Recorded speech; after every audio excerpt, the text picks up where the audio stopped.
시장 프로들과 함께하겠습니다. 통찰력과 그리고 감각을 지닌 시장 프로, 오늘 또 새로운 프로님을 모셨습니다. 두 분 인사 나눠볼게요. 오늘 우원명 한국의결권대행 증권맨 리그 부대표, 이지연 에이든홀딩스 대표입니다. 두 분 어서 오세요. 반갑습니다. 안녕하십니까. 자, 두 분과 함께 해볼 텐데요. 마감 앞두고 시장 분위기 어둡습니다. 오늘 두 프로들은 어디에 집중했을까요? 첫 번째 섹터 보겠습니다. 네, 첫 번째 섹터 볼 곳이 오늘도 2차전지 이야기를 나눠볼 텐데 전고체 배터리입니다. 그야말로 2차전지 밸류체인 안에서는 꿈의 배터리로 이야기가 나오고 있죠. 이쪽 계속해서 성장 모멘텀을 받고 갈 수 있을까? 오늘 이지연 대표께서 이쪽을 골라주셨어요. 사실 이전에 2차전지 이야기 또 워낙 좋게 보시는데 네. 오늘은 전고체를 선택하셨습니다. 시세만 놓고 보면 글쎄 오늘 시장의 주인공일까 싶기도 한데 이쪽 네. 보신 이유가 뭘까요? 네, 오늘 시장이 아무래도 전반적으로 좀 약세를 보이고 있고 오늘 또 저녁에 또 파월 의장 발언도 예정이 되어 있고 최근 상승에 대한 부담감으로 2차전지 관련 주들도 어느 정도 좀 쉬어가기도 하고 있는데요. 이 미중 관계 개선에 대한 얘기가 이제 어제 나오면서 2차전지 관련해서 또 우려 섞인 얘기가 나오기도 했었는데 네. 저는 좀 어느 정도 좀 과도하지 않나라는 시선이거든요. 이런 뭐 양국이 정치적으로 원하는 바도 있고 관계가 개선이 되더라도 이런 기존에 이제 미국이 가지고 있던 반도체나 2차전지 관련한 입장을 뒤바꿀 가능성은 상당히 좀 희박하다라고 보고 있거든요. 이런 뭐 시장이 약세 흐름을 오늘은 보이고 있지만 이런 시장이 다시 또 반등을 시작한다면 기존에 이제 시장을 주도했던 섹터들, 특히 뭐 2차전지 같은 섹터 내에서는 다시 한번 좀 시장을 리드할 가능성이 높기 때문에 뭐 관련해서 좀 매수할 수 있는 좋은 기회로 보이는 종목들이 또 많이 눈에 띄고 있거든요. 2차전지 섹터 내에서 특히 이런 전고체 배터리 관련해서도 이런 최근에 이제 초격차 기술 선점 관련해서도 계속해서 많은 주목을 또 받고 있는 부분이기 때문에 앞으로 또 강한 상승세를 꾸준히 이어갈 수 있는 섹터다라는 점에서 한번 다시 가져와 봤습니다. 네, 2차전지 그러니까 전기차 시장 안에서도 계속 이제 이슈가 업데이트되고 이런 흐름들을 보이고 있잖아요. 최근 들어 테슬라가 좀 주도하면서 충전에도 모멘텀이 실리고 있는데 최근 전고체 이슈 안에서는 도요타가 이 상용화 시점을 많이 앞당겨서 2027년에 전고차 배터리를 탑재해서 전기차 내놓겠다. K배터리 흔들리지 않을까? 이런 우려가 계속 있었습니다. 어떤 의미가 있다고 보세요? 네, 아무래도 이제 도요타가 또 이제 어젠가요? 발표를 하면서 이제 다시 한번 이제 꿈의 배터리로 우리가 많은 주목을 했었던 전고체 배터리 관련해서 더욱 경쟁이 또 심화될 것으로 보여지고요. 저는 긍정적으로 보는 것이 오히려 이런 전고체 배터리 관련해서 앞으로 뭐 실용화 측면이나 뭐 이런 상용화 측면에서 더 시기가 앞당기지 않을까라고 또 보고 있거든요. 이 아무래도 이 전고체 배터리가 시장에 이런 전기차 시장의 판도를 바꿀 수 있는 아주 중요한 게임 체인저이기 때문에 우리가 뭐 많은 장점들을 알고 있지만 뭐 가장 대표적으로 이제 충전 시간을 뭐 10분 이내로도 단축할 수 있고 한 번 충전으로 이제 1000km 이상 또 주행 거리도 가능하고 안정성 측면에서도 상당히 더 좋은 장점들을 많이 가지고 있기 때문에 앞으로 이런 배터리 업체들이나 완성차 업체들 사이에서 경쟁들이 더 이제 심화될수록 앞으로 이런 상용화나 이런 양산 시점이 앞당겨진다는 점에서 더 좀 긍정적으로 보고 있고요. 특히 뭐 개발 상황을 보면 현재 업계 전반적으로 이제 상용화 시점이 평균적으로 이제 25년이나 28년 사이로 좀 집중이 되어 있거든요.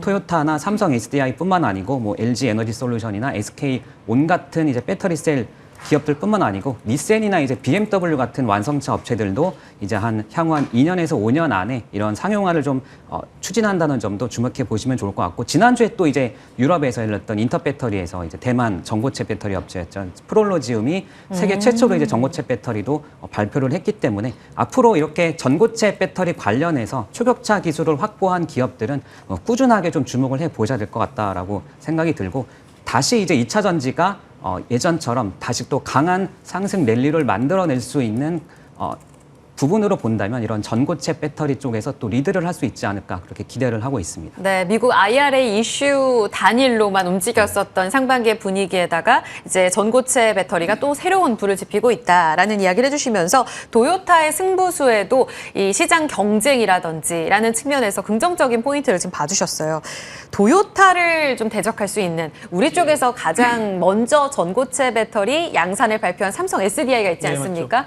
우원명 부대표님, 사실 사실 뭐 완성차의 경쟁사는 아니긴 합니다만 지금 SDI를 비교해서 봤을 때 셀사가 요즘 안 좋아서 그런 건지 지금 주가 계속 밀리고 있고요. 증권가에서는 110만 원까지도 보는 이런 TP가 나오고 있는데 주가가 왜 여기에 반응을 하지 못하는 건지 궁금합니다. 일단은 뭐 시장 분위기 전체적인 분위기를 말씀드려야 될 것 같고요. 아무래도 삼성 SDI 같은 경우는 시가총액 상위에 포진해 있는 종목이잖아요. 그러다 네. 보니까 어쨌든 간에 지금 뭐 시장 전체적인 흐름이 전체적으로 시장이 올라가는 국면이 아니고 수급이 아무래도 이제 선별적으로 쏠리는 시장이다 보니까 아무래도 이제 상대적으로 실적이 좀 더 양호한 섹터나 종목 쪽으로 좀 쏠리는 경향들이 있고요. 그러다 보니까 물론 이제 그 삼성 SDI 같은 경우는 뭐 실적이 나쁘다라는 이야기 의미는 아니고요. 뭐 오늘 그 키움증권 리포트 나온 것처럼 현재 이제 2분기 예상 매출액 같은 경우도 뭐 55조 7천억 정도, 영업이익 같은 경우 작년보다 많이 늘어나는 대충 뭐 한 4,700억 정도를 예상을 하더라고요. 그래서 일단 실적이 좋아지는 것만은 분명하긴 한데 이를테면 그 포텐셜, 그러니까 늘어나는 그 어떤 비율이나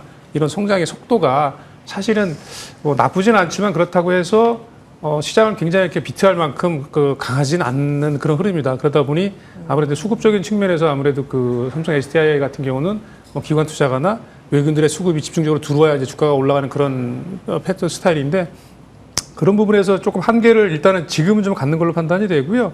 그리고 이제 실적 전망을 지금 이야기를 하는데 실제로 이런 대형주들 같은 경우는 전망치보다는 2분기 실적이 나와봐야 알아요. 그러니까 나왔을 때 정말 실적이 좋게 나오면 주가가 좀 반응을 할 겁니다. 근데 그렇지 않으면 사실 이런 부분만 가지고 주가가 움직이기에는 시장 전체적인 어떤 수급적인 부분이나 힘이 아직 그렇게 강하지는 않다. 그리고 일정 부분 2,600선 올라온 상태에서 추가적으로 올릴 만한 모멘텀이 쉽지는 않다. 이런 시장 분위기가 반영이 되는 것 같고요. 네. 뭐 아무래도 대응하시는 측면에서는 삼성 SDI 같은 경우는 뭐 그야말로 전형적인 뭐 성장 섹터에 속하는 대장주이기 때문에 실제로 굉장히 장기적인 성장 전망에 대해서 확신을 갖는 그런 매수 주체들 같은 경우가 주로 이제 좀 적극적으로 사는 그런 측면이라고 볼 수가 있겠고요. 뭐 그런 맥락에서 당장의 주가가 움직임이 뭐 이렇게 가파르게 빠르게 움직인다는 그런 기대보다는 아무래도 이런 실적이 나오는 부분들을 조금 좀 보셔야 될 것 같아요. 2분기 실적이 좀 확정 실적이 나오는 걸 보고 그때 좀 대응을 하셔도 늦지 않겠다 이렇게 말씀드려보겠습니다. 잘 나오면 살 수도 있는. 예. 많이 밀려있기 때문에 매력적인 측면은 맞는데 메이저 주체들이 살지 여부는 실적 발표 이후에 좀 더 움직임이 중요하다.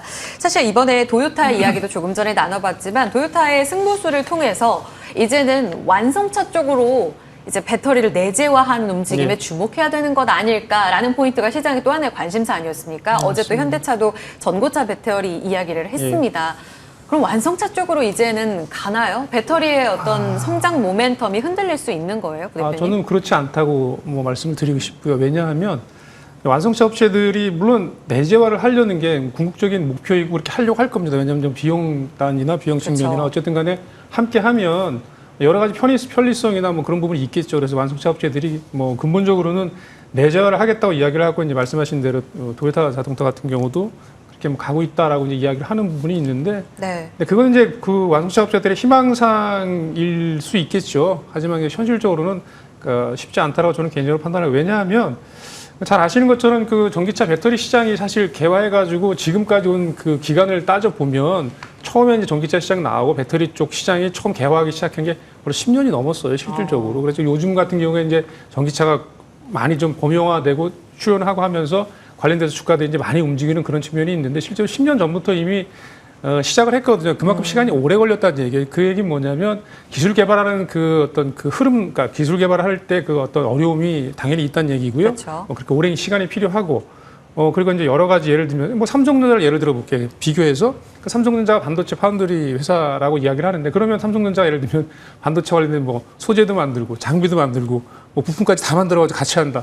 쉽지 않거든요. 그래서 이제 그 어떤 집중도라는 측면에서 보면 배터리 시장 같은 경우, 전기차 시장 같은 경우도 배터리를 지금까지 쭉 개발하고 소재 개발하고 기술 개발해왔던 회사들의 어떤 그런 기술적인 역량을 가지고 사실은 전기차 완성차를 만들어서 완성차 업체들이 파는 거란 말이에요. 그렇기 때문에 내재화를 하겠다는 그 의지는 뭐 분명히 완성차 업체에서 중요하겠지만 현실적으로는 사실은 상당한 시간이 필요하고 또 그런 과정에서 내재화를 하겠다고 진행되는 과정에서 여러 가지 많은 시행착오가 있을 겁니다. 그래서 그 부분 같은 경우는 당장에 뭐 완성차 업체들이 뭐 그것 때문에 아니면 뭐 배터리 업계가 뭐 조금 영향을 받을까 그런 부분보다는 배터리 업체 자체의 어떤 독립적인 생태계로 진행이 되는 부분들 그 부분에 더 포커싱을 맞추고 집중을 하자 이렇게 말씀드리겠습니다. 진입장벽이 높은 기술력 있는 밸류체인에서는 충분히 승산이 있고 좀 상생할 수 있는 분위기 안에서 좀 과도기에서 나타날 수 있는 또 하나의 흐름일 뿐이다라고 이야기를 해주셨습니다.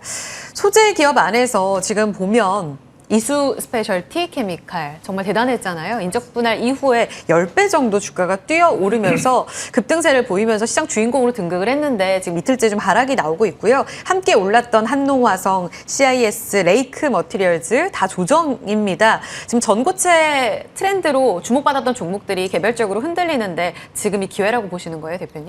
우선 최근에 이제 전고체 배터리 좀 급등한 종목들 외로 다음에 또 급등할 종목들이 또 몇몇 눈에 띄거든요. 관련해서는 뭐 스페셜티 케미컬이나 말씀 주셨던 뭐 레이크 머티리얼즈 같은 종목들은 워낙에 이제 단기에 강한 좀 상승 흐름을 나타냈기 때문에 뭐 이런 종목들 외에 다음 또 급등할 수 있는 전고체 배터리 섹터 내에서 이런 기술력을 충분히 확보한 기업들로 옥석 가리기를 좀 해 나가신다면 좀 좋은 기회가 될 것으로 좀 보여지고요. 네. 현재 뭐 다른 2차 전지 소재 기업들 대비해서 더 높은 좀 성장성을 보유한데도 불구하고 상대적으로 좀 저평가 받고 있는 기업들도 있거든요. 뭐 그런 종목들은 한번 지금부터라도 충분히 다음 급등을 준비하는 차원에서 오늘도 마침 시장 2차 전지도 조정을 받고 있기 때문에 좋은 기회이지 않나 이렇게 보여지고요.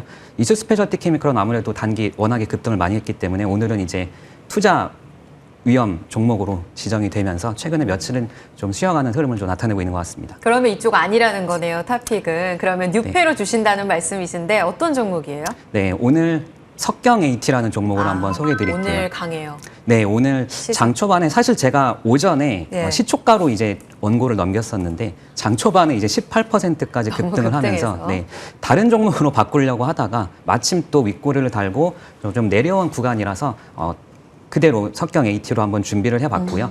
기존에 이제 원래 나노 소재를 전문으로 하고 있는 기업이에요. 네. 덴탈이나 뭐 IT 쪽 그리고 뭐 화장품 쪽 이제 나노 소재를 전문으로 하고 있는 기업인데 최근에 이제 2차 전지 소재 전문으로 이제 다시 좀 체질 개선 을 하면서 가파른 성장이 좀 기대되는 기업이다라고 보시면 될 것 같고요. 특히 이제 크게 두 가지 포인트로 보시면 될 것 같아요.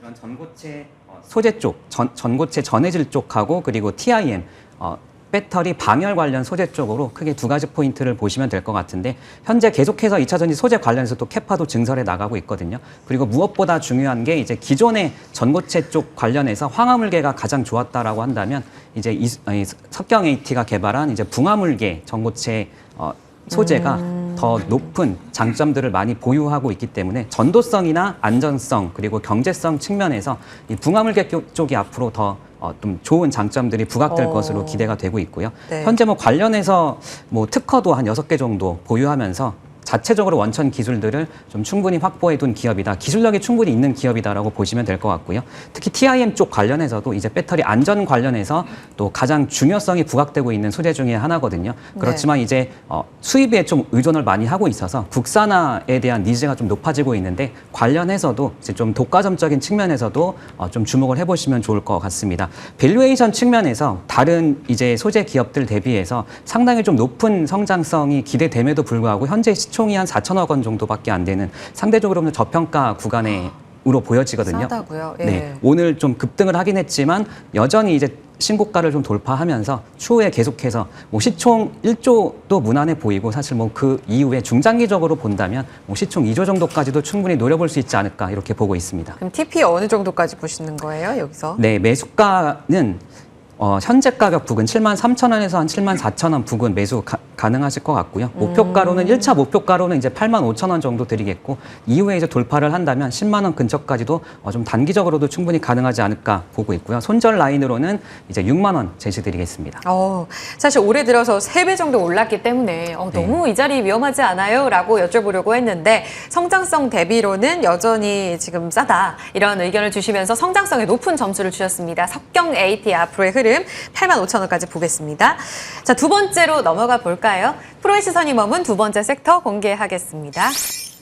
빛나는 뷰티주. 침체가 와도 피부에 돈을 쓴다. 여성분들은 많이 또 공감을 하실 거고 요즘 남성분들, 그루밍족들도 피부과에 굉장히 많이 오더라고요. 이쪽 크림 우원명 부대표께서 골라주셨습니다. 앞으로 투자 아이디어 좀 많이 기대를 하면서 오늘 첫 섹터에 대한 이야기부터 풀어가 볼까요? 뷰티를 첫 섹터로 가져오셨어요? 일단 뷰티 관련된 종목들 사실은 우리가 이제 K 뷰티 하면 대표적으로 뭐 아모레퍼시픽이나 뭐 한국화장품 뭐 그러니까 큰 회사들을 이야기를 하잖아요. 네. 근데 그런 큰 회사들보다는 사실 큰 회사 메이저 업체들의 어떤 주가 흐름은 상당히 좀 안 좋은 편에 속하고 지금 계속 좀 약한 흐름들을 보여주고 있는데 그럼에도 불구하고 가져온 이유는 이제 중소형주 단에 있는 화장품 관련된 업체들의 주가 흐름이 상당히 좋고요. 뭐 기본적으로 좋은 이유는 뭐 가장 대표적인 이유입니다. 이제 실적입니다. 1분기 실적들이 상당히 잘 나왔어요. 기본적으로 잘 나왔고 최근에 보시면은 관련돼서 이제 그 전체는 아닙니다만 일부 종목들 같은 경우는 2분기 실적 예상치도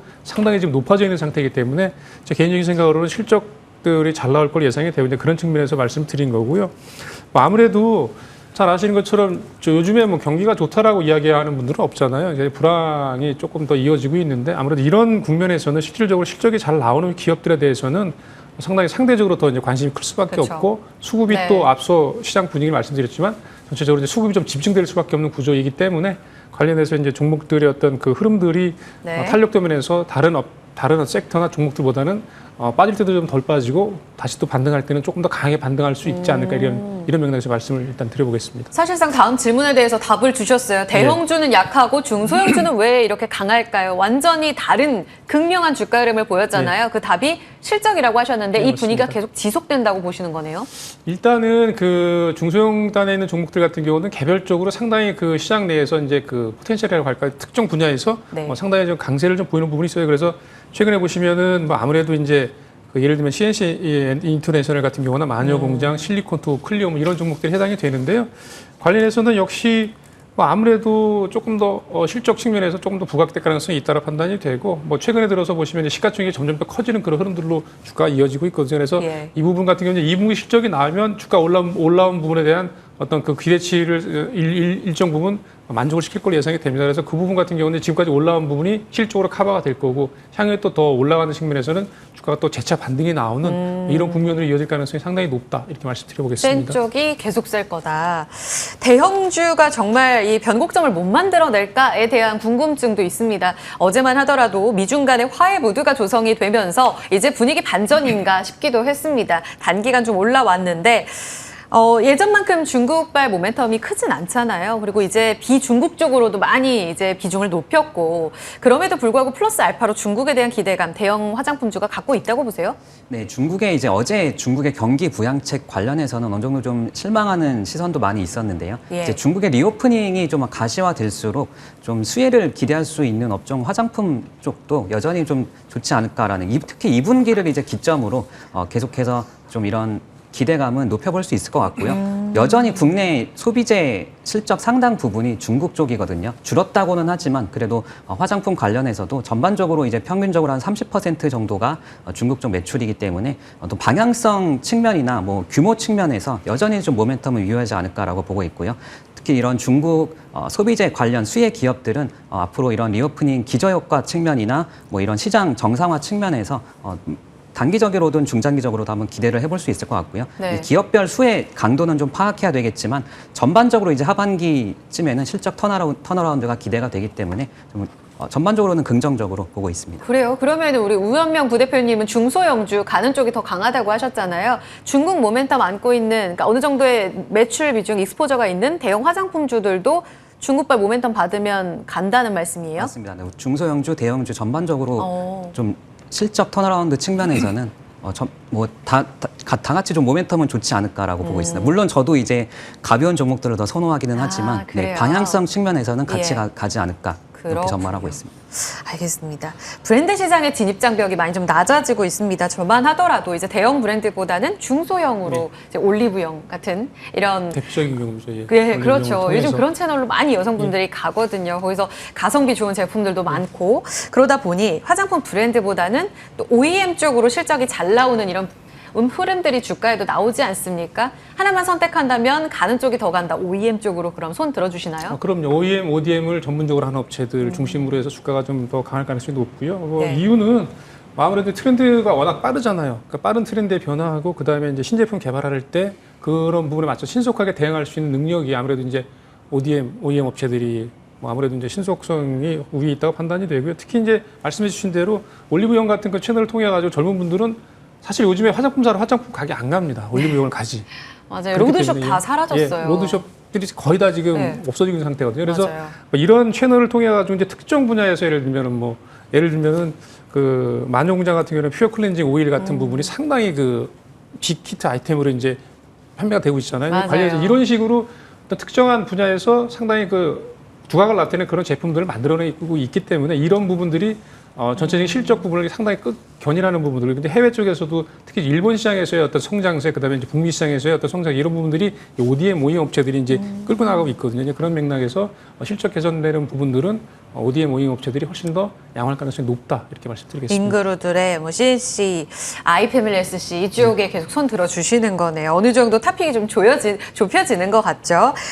우리 이재현 대표님 또 피부 미남이신데 실제로 미용 의료기기 이쪽은 또 어떻게 보시는지도 궁금합니다. 지금 고점 터치 이어지고 있는 종목들 안에서 화장품주와 함께 미용 의료기기 쪽이 수출 모멘텀하고 잘 가잖아요. 더 갈까요?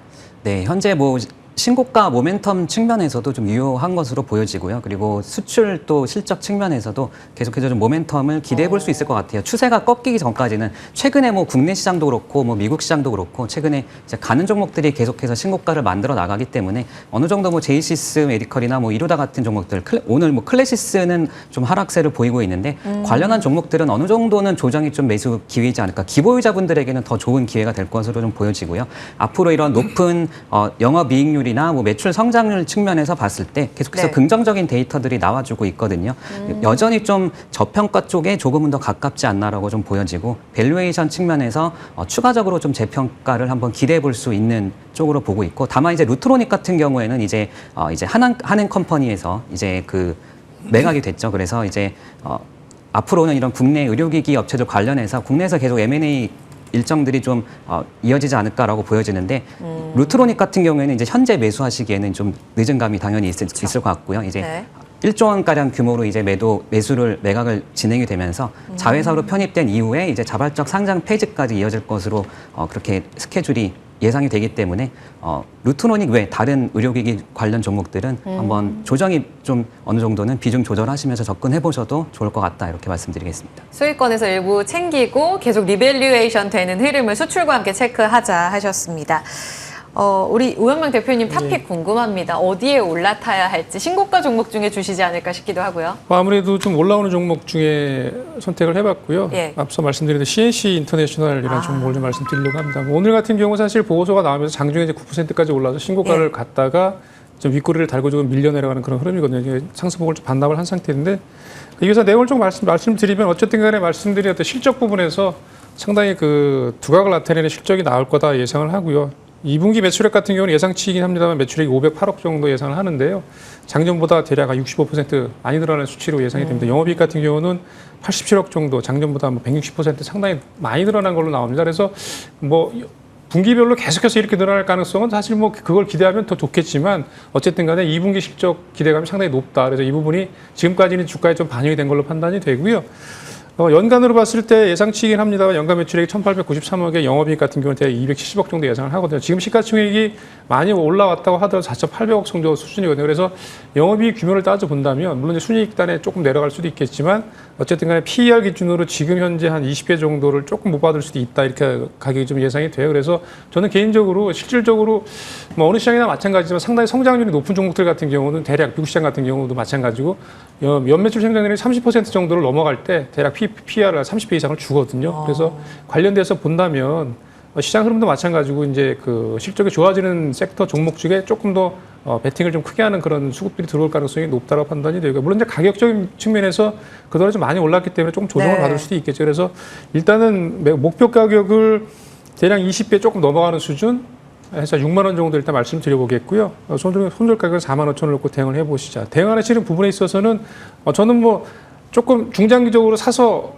편안하게 가실 수도 있는 부분이 있고요. 또 한편으로는 네. 스윙 쪽에 좀 자신이 있으신 분은 그 가격에 맞춰서 보유 물량을 조금 팔았다가 줄였다가 다시 늘렸다 이렇게 예. 가져가는 전략이 저는 뭐 좀 유효하지 않을까 이렇게 말씀드려보겠습니다. 윗골이 달렸는데 이렇게 밀릴 땐 오히려 담아가자. 맞죠? 꼭 뭐 오늘 담아가자라기보다는 뭐 시장 흐름이 아무래도 예. 이제 좀 그것도 봐야 되니까 네. 뭐 오늘 좋습니다. 뭐 고점 대비해서 뭐 10% 이상 빠졌기 때문에 오늘 가격도 나쁘지 않다 네. 말씀드리겠습니다. 이번 주에 하나투자증권에서도 탑픽으로 CNC 인터내셔널 보면서 목표 주가를 66,000원까지 상향 조정했더라고요. 그래서 TP가 너무 궁금했거든요. 길게 6만 원 주셨습니다. CNC 인터내셔널 가는 종목에 더 랠리가 이어질 수 있는 흐름 주목하겠습니다.